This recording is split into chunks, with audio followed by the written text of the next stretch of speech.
Бақтияр Дүйшөбеков таған негізінде аябаянтын азыр болса Қалыс Акималиев алды.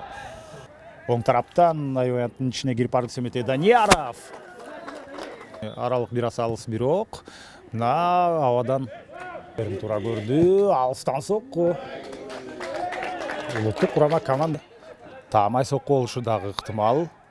Жана алыскы бурчка Алимей Қалыс Акималиев. Алыскы бурчка топ чыкты. Темирболот Тапаев четке жок. Жакынкы оюнчу аркылуу ойноону туура көрдү. Эми аябаянтын ичине жүктө соққы. Власичев шашып калды. Чабуулга чыгып көрөт. Же пас. Жакынкы дал ошондой жакынкы тогуздукка эмес, жөн гана жакында таразалап жакшылап абалды карап жүрүшү керек болот. Мына Орозбек Тимурулунун мисалында демек оюн орун алган экен. Жер аркылуу пас. Шумейканын катачылыгы. Максат Алгулов кайрадан топту алды эле. Анын пасы ушул жерден Бактияр Дүйшөбековго жетпей калган. Катачылык кадимкидей брактар.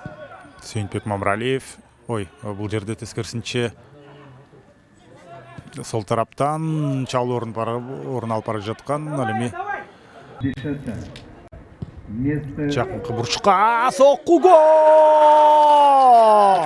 Абдышата мына ошентип. Андыктан Сейинбек Мамралиев жана топ бир аз Чыңгыз Идрисовго тоскоолдук кылып келди эле, бирок кыялы бар экен. Кайрадан чоң футболго ал келип, оюнду улап жакынкы бурчка Қалыс Акималиев мына муштумдары менен топтун багытын өзгөрткөн. Кадыржанов 1, номер 14. Топ аябаянтын ичинде жана Чыңгыз Идрисов